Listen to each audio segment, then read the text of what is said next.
Hey there, everyone. Great to be here with you. Today, I wanted to talk to you about how to move from feeling under pressure and expectations into feeling more and operating from a place of presence and power. Now, I've been observing entrepreneurs and businesses for a long time, and I've noticed two things. One, that when the business is small and in survival mode, the entrepreneur is very much live mode, organizing and solving problems and building and learning and going along on the journey. Then the business grows and becomes a bit bigger, and the business steps into or becomes more of a in thrive mode, but the entrepreneur often falls into survival mode.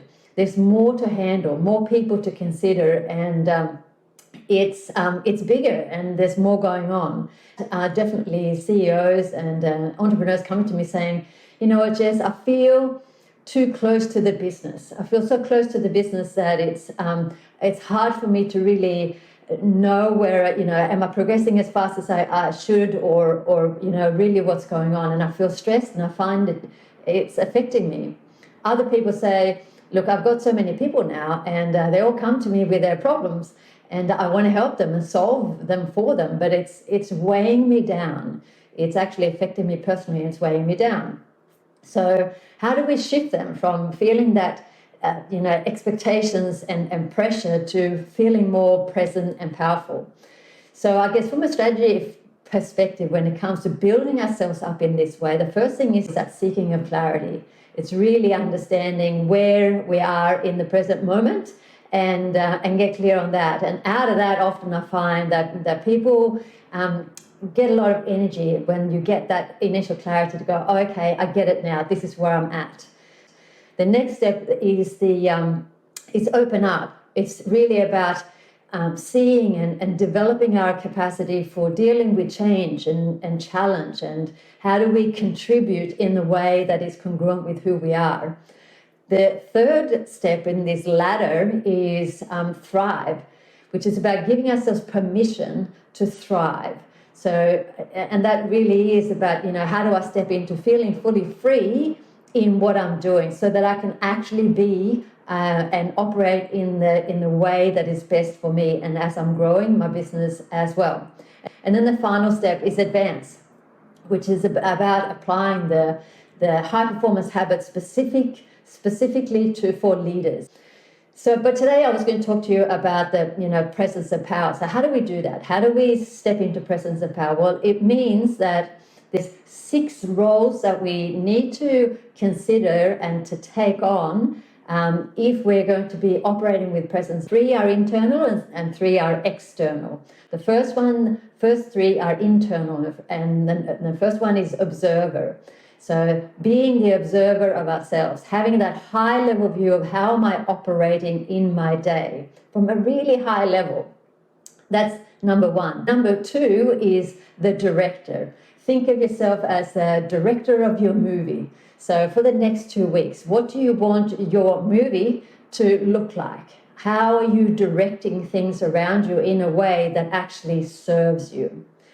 The third one is the guardian. And that's talking about how well are you guarding your time and your energy?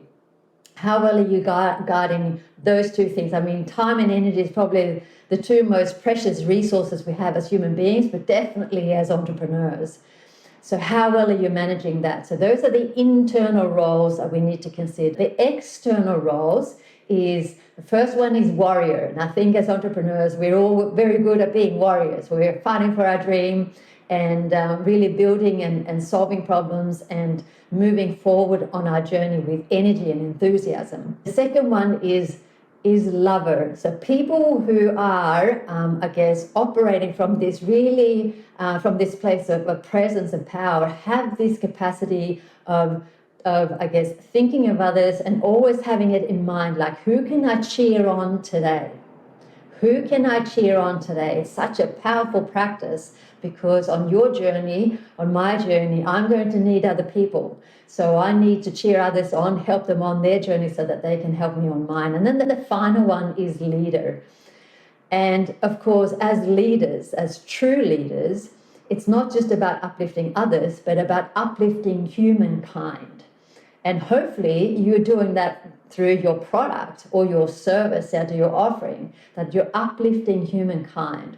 But it's an important question to ask ourselves, like, what am I doing in my life to uplift humankind? And so those are the 6 roles. Now, I've been working with a CEO recently, and he was really, really good, definitely as a warrior. You know, he felt that to win, he definitely had to be a really strong warrior. He was also good at directing his life and what he was doing in his life, and also how he was guarding his energy and his time. But the other pieces weren't there. And for some reason, he was feeling a lot of resistance from people around him. There was a real disconnect. And so as we were going through this, we realized that, you know, the other 3 roles, which was observer, lover, and leadership, really weren't there. And as we tweaked what he was doing with different habits and different perspectives, he now, as he said to me the other day, he now feels like things are just flowing. The resistance that he felt before isn't there anymore from other people. And he had a big smile on his face.